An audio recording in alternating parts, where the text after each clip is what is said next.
Hello friends, employees provident act 1952 काफ़ी महत्वपूर्ण act है जिस पर बेस्ड क्वेश्चन कम्पिटिटिव एग्जाम्स में आते रहते हैं।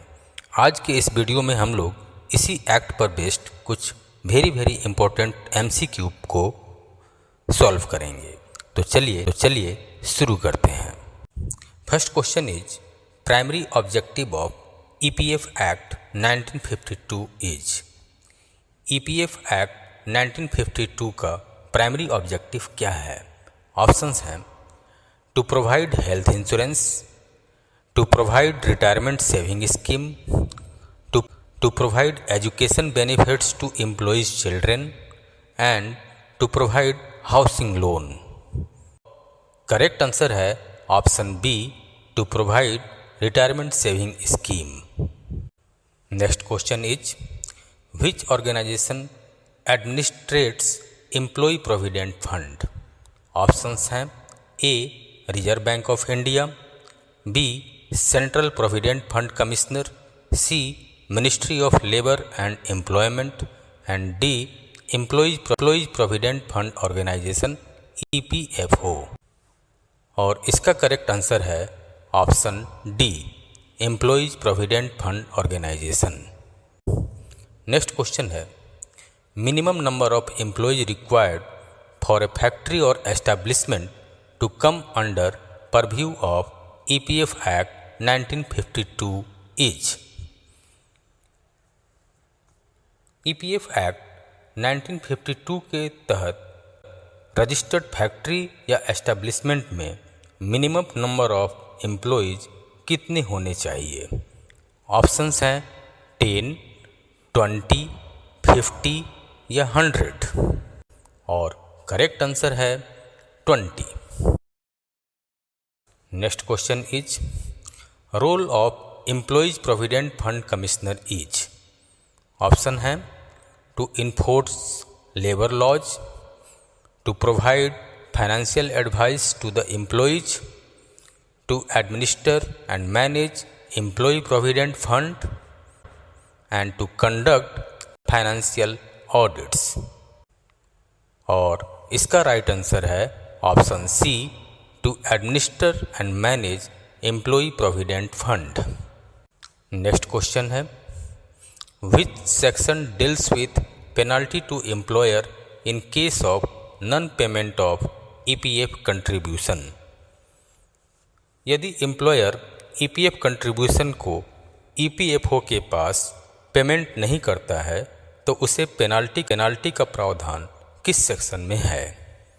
ऑप्शन है सेक्शन 10, सेक्शन 14, सेक्शन 20 और सेक्शन 25 और करेक्ट आंसर है section 14। Next question is current rate of interest on EPF contributions is. EPF contribution पर इंटरेस्ट रेट एग्जिस्टिंग टाइम पे क्या है?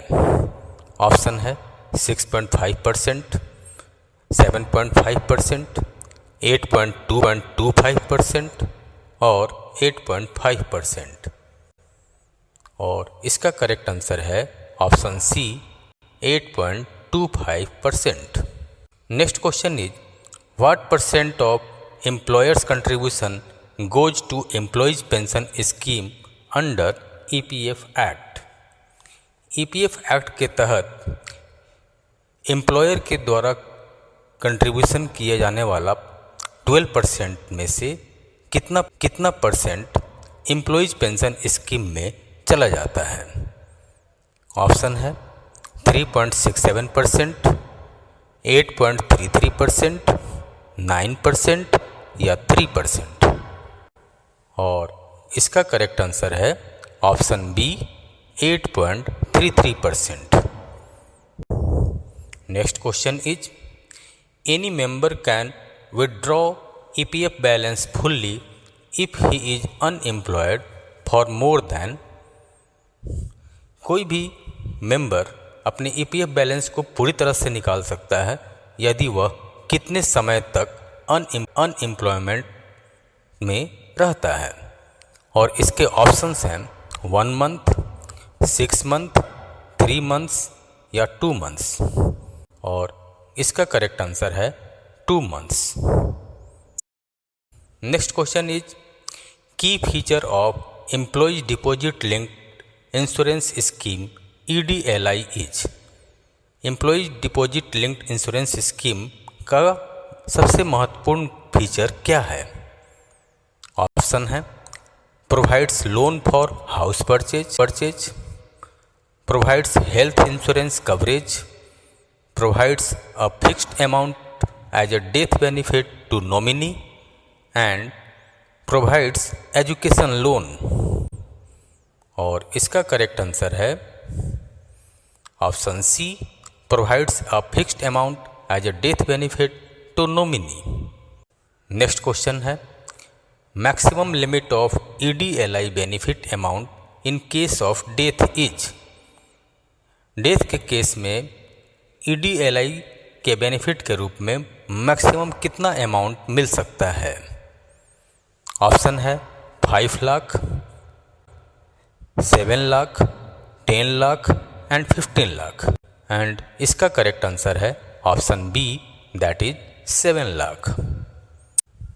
Next question minimum limit of EDLI benefit amount in case of death is.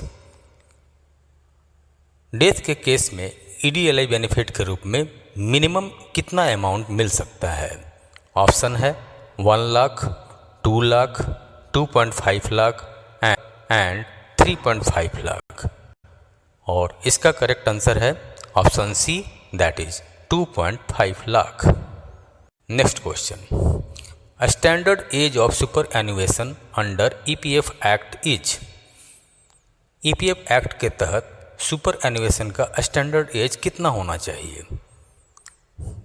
Option है 50 years, 55 years, 58 years और 60 years, और इसका सही answer है option C, that is 58 years.